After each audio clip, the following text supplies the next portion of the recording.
back in 2020, when I was going through my second round of cancer treatment, and by the way, I am in remission, so don't worry about that, I was actually getting treatment at MD Anderson.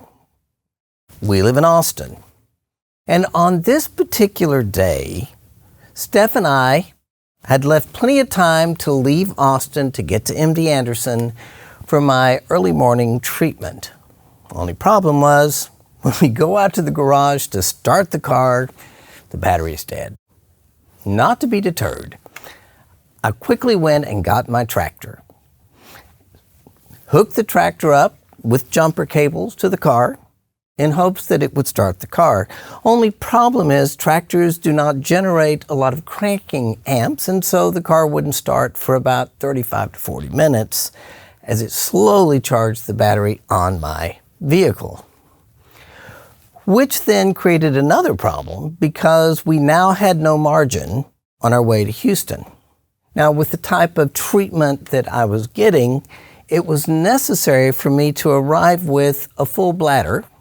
And so we didn't even have a chance to stop because I couldn't make the appointment in time. And with the dead battery, we couldn't turn the car off once we arrived at MD Anderson. So my bladder felt like it was going to burst. I left Stephanie and our dog in the car, since I couldn't turn it off, not sure if it would start again, and start rushing into MD Anderson, into the main lobby. I could tell that things were really desperate. And I saw a bathroom on the far side of the main lobby, and I started heading straight for it. But unfortunately, that dam burst. And here is this old man flooding the lobby. I'm going along and thinking if I could just get in there before anybody notices the rising tide of whatever coming out of me, maybe I can get away with this and not be totally mortified and embarrassed. I get to the bathroom, and then it dawned on me, I can't come out of the bathroom because now it's apparent that I have wet myself significantly. It felt like my shoes were actually floating in it. So in my embarrassment, I looked around and saw a little sign that said, "In case of an emergency, press this button." So I pressed the button. Thankfully, somebody came. I explained the problem. They brought me some scrubs. I make it up to my appointment. I'm sure nobody noticed the flood in the lobby. Thankfully, it's a tile floor. I go out to the car. Now I'm wearing my scrubs. And Steph sees me and she goes, "Where are your clothes?" I hold up my plastic bag full of wet clothes. And she says, "Oh, you didn't make it." I said, "You think?" So we drive on to the place that we're going to be staying that night. When we get out of the car to say hello to our guest, because the battery is so low, for whatever reason, the car locks with it running, with the fob inside the car and the dog inside the car. Now I've got another problem. The dog's locked in the car's running. We call AAA. AAA comes. They eventually get the car unlocked. We get the dog out of the car. I'm able to go buy another battery. And at that point, I'm thinking, what else could go wrong, right? I mean, I'm only an old man who's wet himself, whose car is broken down. But when we get back home the next day, guess what? The tractor is still in the driveway, running, because I forgot to turn that off. You know, I can look back on that, and there were a lot of things that happened that were not good that day. It was even somewhat painful with my bladder, but I can laugh about it now. And I've been thinking, when you have a really hard day, how do you handle it? I know that most of you watching this are probably having lots of hard days, and hopefully you can laugh at my hard day. because sometimes humor is about all you've got. And I know that some days they feel light and easy and others not so much. But I would start with just be gentle with yourself. It is so easy to fall into self-judgment, self-criticism, frustration, but that's only going to make it more difficult.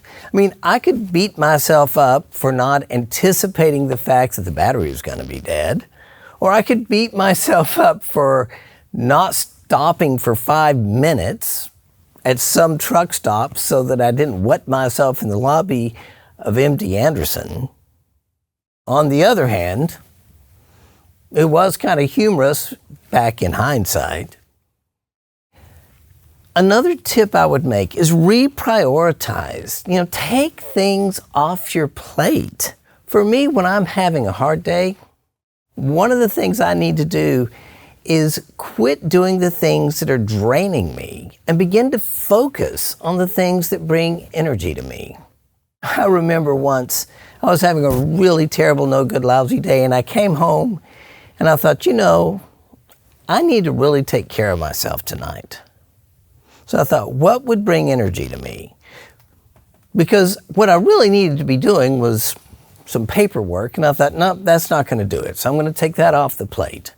I thought, what would make me feel better? I thought, what? I need a cup of hot chocolate. I'm just going to sit out in the dark on the back porch.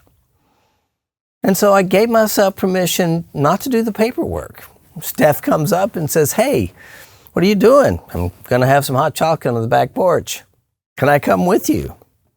Sure, as long as you want to be quiet, because all I'm doing right now is resting. And she was good with that. We just sat in the quiet, drank hot chocolate, because that's what was going to bring energy to me. Be willing, if you're having a hard day, another tip, just to feel your feelings.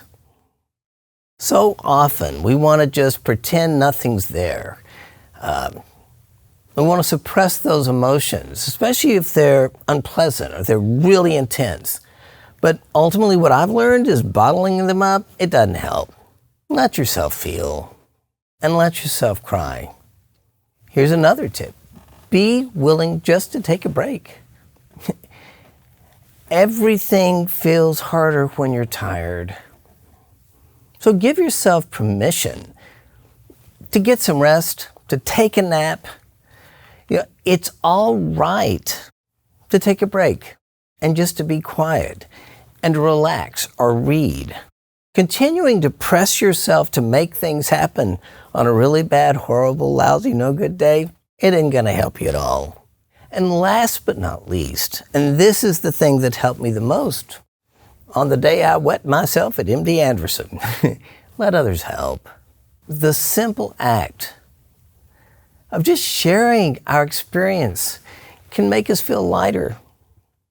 I'll tell you, you've never heard so much laughter that night as I was telling my friends about what was happening in the rising flood and thinking that somehow when I got to that bathroom, nobody would know I'd wet myself.